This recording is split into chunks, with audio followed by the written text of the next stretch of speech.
One of the most overlooked yet powerful skills you can develop in relationship, especially when a man reaches out, is the ability to pause, not freeze, not ignore.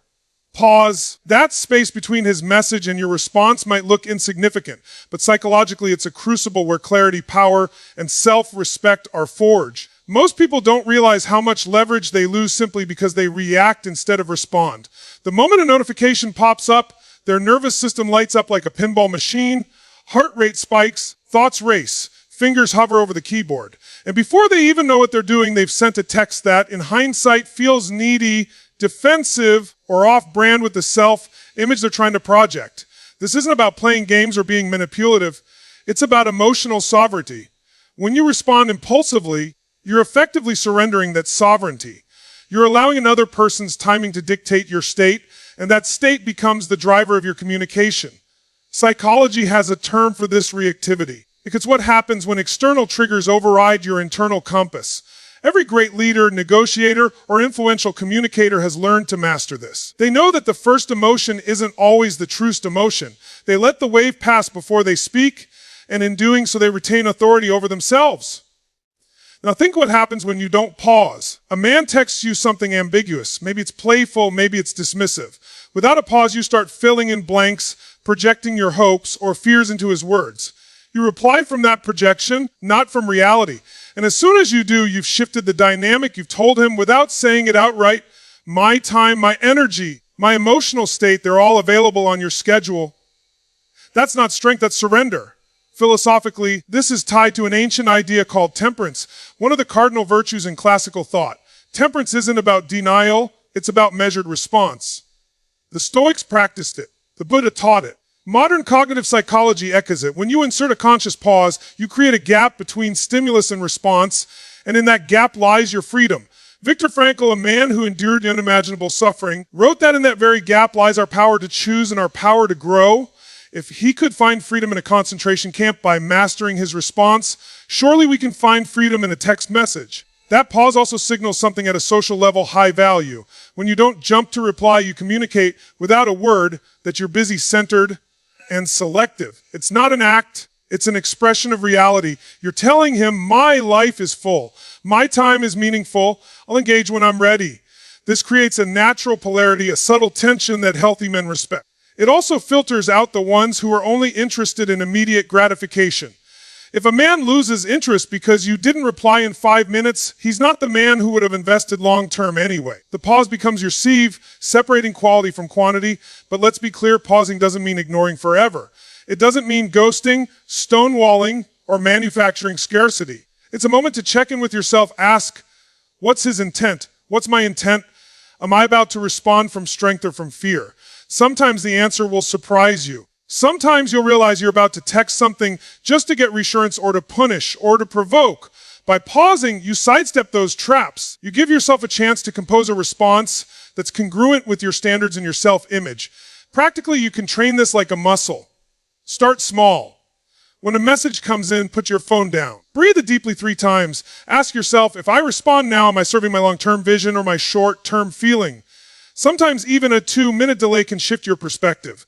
Over time, this becomes instinctive. The man on the other end may not know why, but he will feel a difference in the energy of your communication. It will feel grounded, deliberate, intriguing.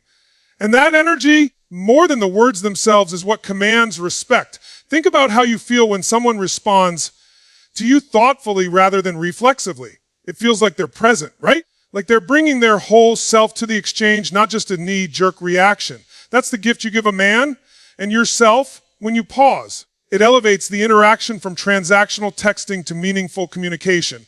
And ironically, by slowing down, you often speed up the development of trust and attraction because you're showing him that you're a person with boundaries, discernment, and emotional intelligence. The truth is, you teach people how to treat you in every micro interaction. If you train a man to expect instant, unfiltered access, he'll treat you like instant, unfiltered access. If you train him to expect a composed, self-possessed woman who responds when she's ready, he'll step up to meet that. Your pause is not passive, it's active teaching. It's leadership, it's you modeling the kind of connection you actually want. So the next time a man contacts you, don't rush to your phone like it's a fire alarm. Instead, breathe, center yourself, decide who you want to be in that moment, then respond. That simple discipline may look small on the surface, but it's the foundation for everything else: your standards, your mystery, your influence.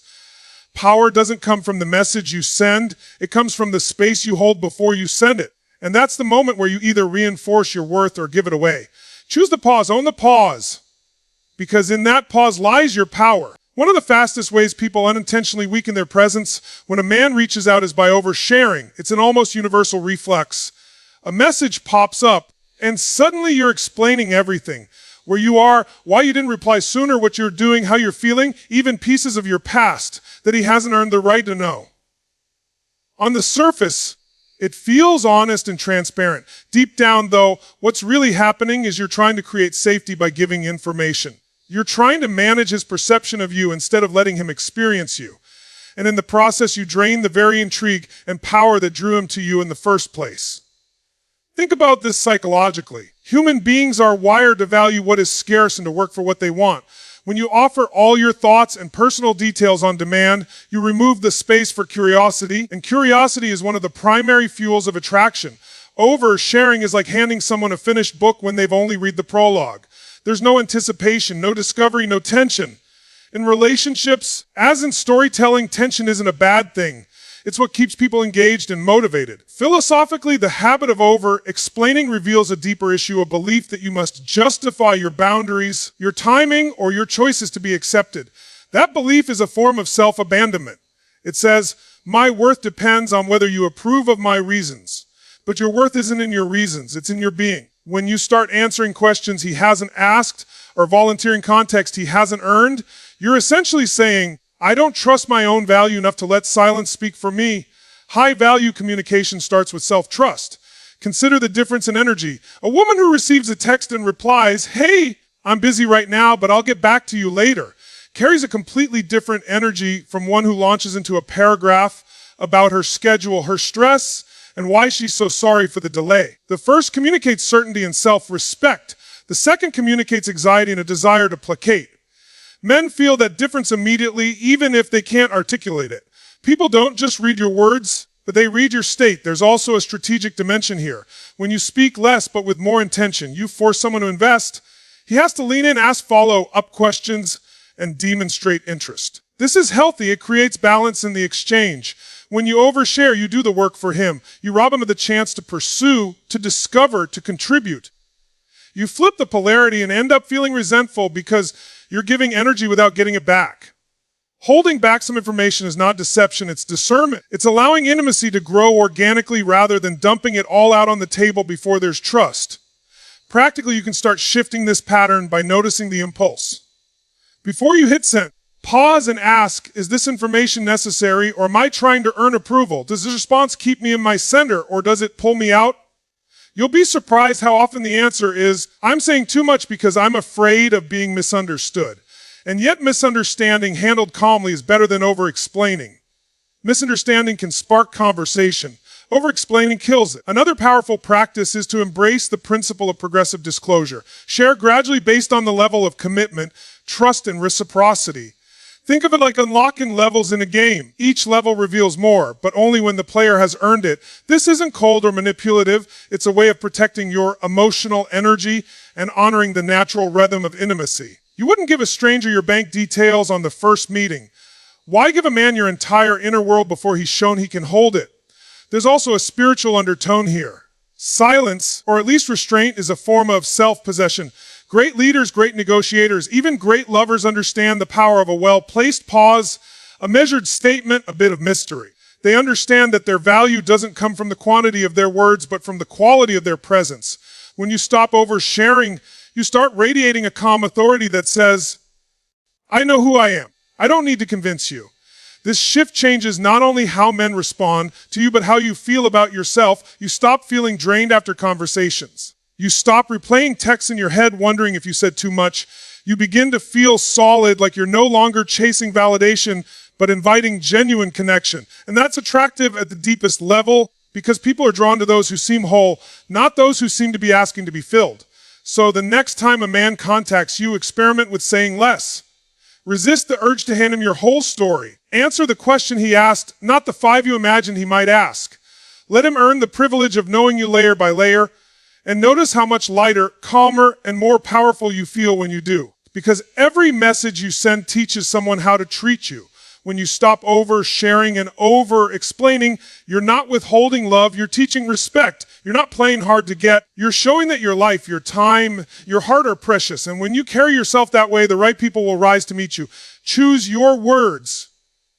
Protect your story. Because mystery isn't manipulation, it's magnetism.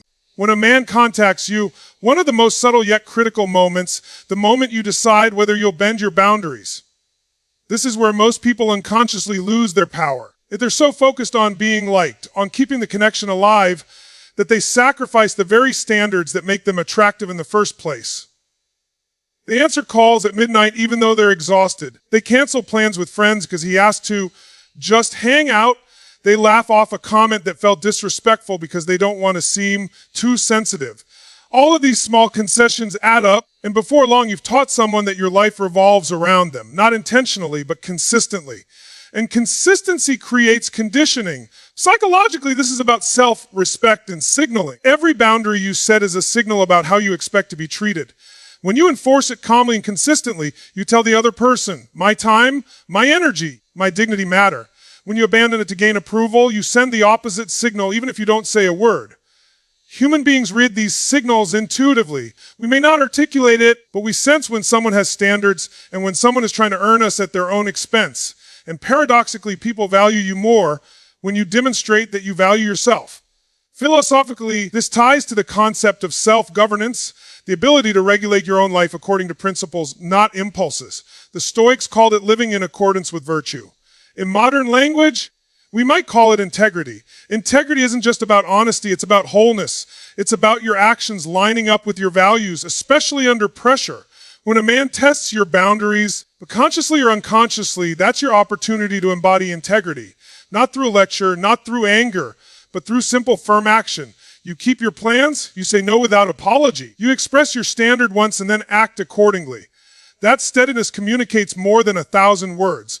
There's also a dynamic of polarity at play. When you collapse your boundaries to accommodate someone else, you inadvertently flip the polarity. You go from being a person he's pursuing to a person who's pursuing his approval. You lose the gravitational pull that made him reach out in the first place. Healthy men respect women who have lives, commitments, and self-respect. They may push against your boundaries to understand where they are, but if you hold them gracefully, they'll lean in. Unhealthy men, on the other hand, will exploit the absence of boundaries. Your consistency becomes your filter. Practically, this starts with clarity. You can't enforce what you haven't defined. What does respectful communication look like to you? What kind of notice do you need for plans? What's off limits in terms of tone or topics? You don't have to present a list on the first date, but you do have to know it in your own mind. Otherwise, you're negotiating blind. Then, when a situation arises, you can respond instead of react. You're not scrambling to decide what's okay, you already know. That's why boundaries are an act of preparation, not punishment. Another practice is to notice the micro yeses you give out of fear, the little compromises, the texts you answer immediately even though you're in the middle of work, the jokes you laugh at even though they sting. These aren't neutral, they're teaching moments. Each micro yes tells the other person, this is acceptable. Start replacing them with micro boundaries. It can be as simple as, I'll call you after my meeting, or I'd prefer not to talk about that. No drama, no over-explaining, just clarity. Over time, this builds a pattern of self-respect that others can feel. And here's the paradox: boundaries don't push healthy people away, they draw them closer. Because they create trust. Trust that you mean what you say. Trust that you'll be honest about what works for you. Trust that you won't silently resent them while pretending everything's fine. That trust is the soil where intimacy grows. Without it, relationships become a performance of compliance instead of a dance of respect. Spiritually, holding boundaries is an act of honoring your own life force. You've been given time, energy, and attention as finite resources. To squander them on someone else's whim is to squander your own existence. To protect them is to recognize their sacredness. When you operate from that mindset, you stop seeing boundaries as walls and start seeing them as doors. Doors you choose to open for the right people at the right times because you have the power to close them too. So when a man contacts you, resist the reflex to drop everything. Resist the urge to prove you're easygoing by ignoring your own needs. Stay root here. Engage when it works for you. But communicate your standards once and then let your actions reinforce them. you'll feel stronger, calmer, and more attractive. Not because you're trying to control him, but because you're mastering yourself. Because every time you hold your boundary, you're telling the world, I am worth the respect I expect. And that single truth, lived out consistently, will do more to elevate your relationships than any script or tactic ever could. Hold your standards calmly and firmly. Because if you don't stand for your values, you'll fall for someone else's. One of the deepest mistakes people make when a man reaches out is slipping into the habit of chasing validation. It's subtle.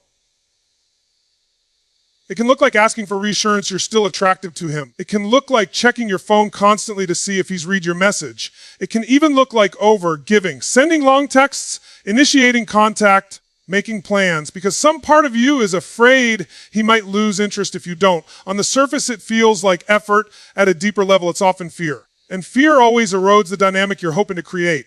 Psychologically, validation seeking is a way of outsourcing your sense of worth. Instead of anchoring your self-value internally, you place it in someone else's hands. That's dangerous because it makes you reactive. If he texts, you're up. If he doesn't, you're down. If he compliments you, you're confident. If he's distracted, you doubt yourself. This roller coaster is exhausting and over time unattractive. People sense when your state depends on their response.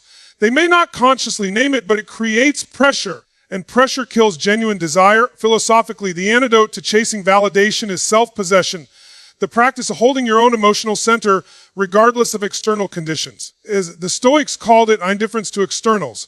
Not indifference to people, but indifference to whether they give you the applause you crave.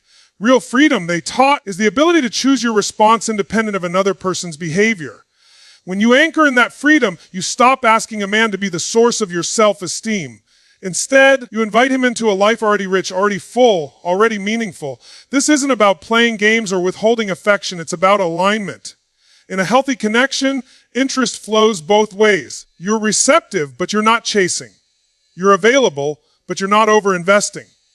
You're letting him demonstrate consistency before you increase your investment. This creates a rhythm of mutual pursuit rather than one-sided effort. It also lets you observe his character. Does he follow through? Does he communicate respectful? Does he show up? When you're not busy chasing, you can actually see who's in front of you. There's also a polarity principle at work. Attraction thrives on a balanced exchange of energy. When you rush into the masculine role, initiating planning, pursuing, you collapse that polarity. You start to feel resentful and he starts to feel passive. But when you allow space, you invite him to step into his role. You give him room to lead, to invest, to show what he's about. That doesn't make you powerless. It makes you powerful in a different way. Power isn't always in action. Sometimes it's in restraint, in allowing, in receiving. Practically, you can begin to shift this dynamic by noticing your impulses. Before you send the double text pause, ask yourself, am I reaching out because I want to connect or because I'm anxious? If it's anxiety, give yourself a moment. Breathe. Do something that grounds you. Call a friend, move your body, work on a project. Remind yourself that your life is bigger than this moment. When you respond from fullness instead of fear, your energy feels completely different. It feels confident. It feels magnetic. Another practice is to nurture your own life with as much passion as you hope someone else will. Build your routines, friendships, and goals so that your identity doesn't shrink to the size of his attention. This isn't just a tactic, it's a mindset. It says, I am a whole person inviting another whole person into my world. That energy is irresistible because it's rare. Most people are trying to be chosen. Very few are living as if they've already chosen themselves. Spiritually, this is about sovereignty. You were born with agency, with dignity, with a unique essence. To hand that essence over in exchange for someone's inconsistent approval is to dim your own light. To hold it, nurture it, and let it shine regardless of who's watching. That's leadership. And leadership in your own life naturally draws leaders into your life. Like attracts like. When you stop chasing validation, something remarkable happens. The quality of the people who approach you changes. The conversations change. The pace slows down, but the depth increases. You're no longer trying to extract worth from a text message. You're co-creating a connection with someone who sees you as already valuable. And that shift doesn't just improve your relationships, it improves your self-image. You begin to trust yourself, to feel solid, to know that you can handle desire, ambiguity, even rejection without losing yourself. So the next time a man contacts you, resist the urge to prove your value. Let him show you his. Respond with warmth, but without urgency. Allow him to invest. Allow yourself to receive. And remember that your worth is not on trial in every interaction. It's already established. You're not waiting to be validated, you're waiting to be met. Because the power to attract begins with the power to stand still. When you stop chasing, you start choosing. And when you start choosing, everything about your relationships changes. Choose yourself first. That single decision will do more to transform your love life than any line, tactic, or timing ever could.